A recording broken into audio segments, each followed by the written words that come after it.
Hey everyone, Stephanie Robilio here, licensed clinical social worker, published author, and the chief clinical officer at Agape Behavioral Healthcare, and you are tuning into the Mindful Living podcast. Hi everyone, and welcome back. As always, I feel very grateful to have this space to be here with you all, and I truly trust each of you are feeling well and staying aligned in mind, body, and spirit. And I hope you are doing your best to stay mindful and in the present moment despite the speed of time. Oh my goodness, I have no idea how the summer is flying by as quickly as it is. But I always say it, for some reason, when you are trying to stay in the loop with all your routines and all your responsibilities, it seems like time just goes faster and faster. I know that has been my experience. For those of you who don't know, I'm very excited to share. I am expecting a gorgeous little girl who is due to arrive the end of this October. So I have had my priorities fully focused on just really prioritizing my life, not only personally, but also professionally, as I create space for this beautiful being to join me and my husband and my family. We are completely over the moon. But with that being said, the reason I haven't had the space to really show up and share on this platform is because my priorities just have been really shifted, and I'm doing my best to be super intentional throughout this experience. And I have to say, I feel really blessed because my experience has been not only easy so far, but also really, really enjoyable. And something I want to touch on today, because it kind of goes hand in hand with this, is that, as you can imagine, when you get pregnant, or when you're expecting some new change, most people tend to, yes, of course, congratulate you. And then it just seems to be the human automatic response to warn you of all the negative things that could happen. And I just find this to be so interesting. And it's something that I have noticed in my pregnancy journey, that people are very quick to say, oh, there goes your life. You'll never be able to travel again. And, it's just interesting to me. And it made me really think about us as people, right? When someone comes to us and they share, whether they are expecting a child for the first time or expecting their second or third child, or maybe considering moving to a different state, or submitting that application for college, or making a major career change, considering being a stay-at-home mom, or going off to do some new pursuit, like whatever the story is, I just find it so interesting that people are so quick to highlight everything that could go wrong. And so I bring this to you all today because I think that if we allow other people to project their own experiences and their own fears onto us, then we will never take that step forward and lean into our heart's desires. Because let's be real, we already have our own fears, right? All of us have fear, whether we have the courage to admit it or not. We all have fear. But the difference is, some of us are only living in fear, and some of us see the fear and choose faith, meaning we live with fear. We're not living in fear, we live with fear. And so if you're that person who's considering making some life change, whether it's leaving a relationship, pursuing that new career, writing that book, starting that podcast, getting that car, whatever it is that has been placed on your heart, it has been placed there for a reason. And please, I invite you from my heart to yours, do your best not to allow other people to project their experiences onto you, to project their fears onto you.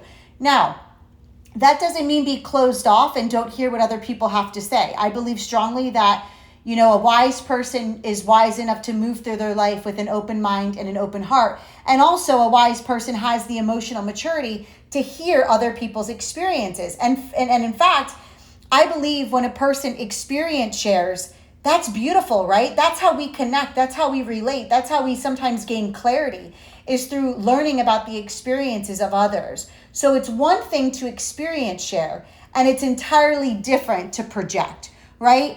To project is to place someone else's fears or experiences or feelings or negative perspectives onto someone else, as opposed to being able to say, hey, I can remember when I was first going to make a big life change, this is how I felt. As opposed to, hey, I know you're about to step into some great change and you should be careful because this could happen. Or you should really do this now because your life is about to end. Or don't do that because you're probably not going to succeed.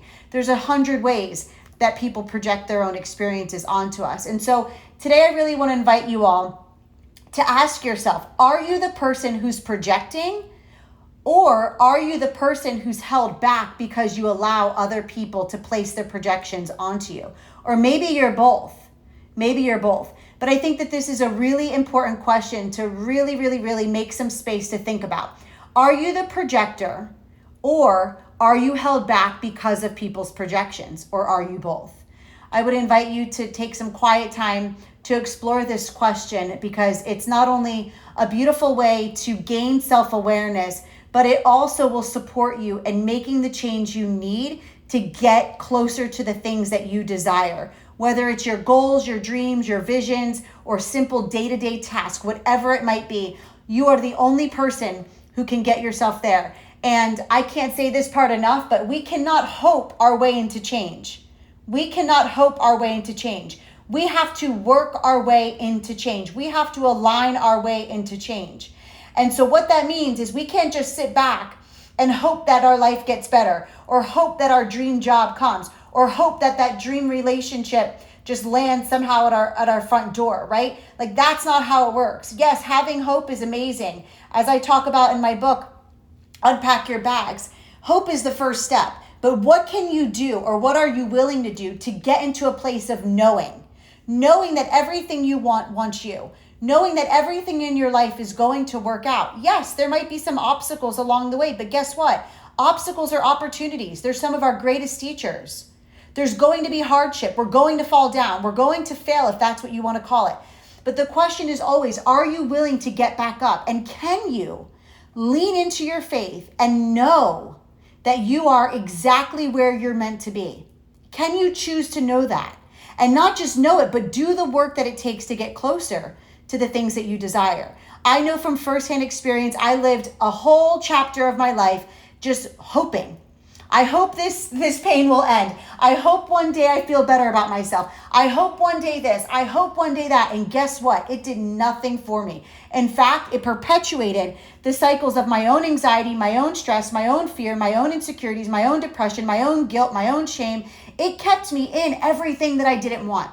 But when I chose to make conscious contact and really foster a relationship with the higher power that I know and understand, and every day plug into that higher power, that's what took me from hoping to knowing.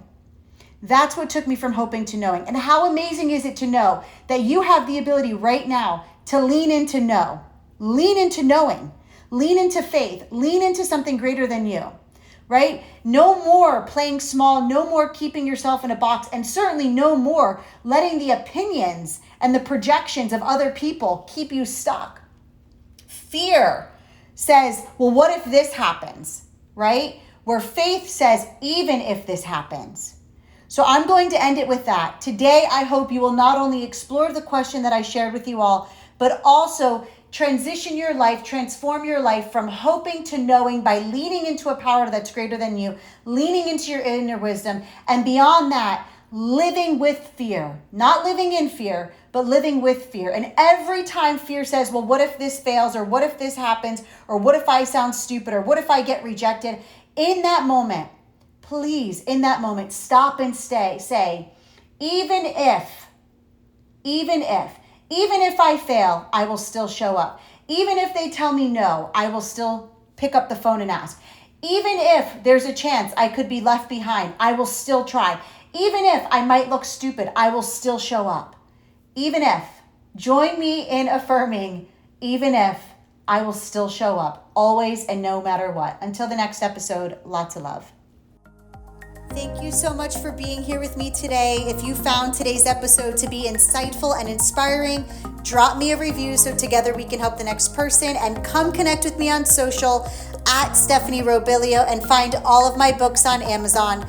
Until the next episode, stay mindful and always remember the power that lives inside of you.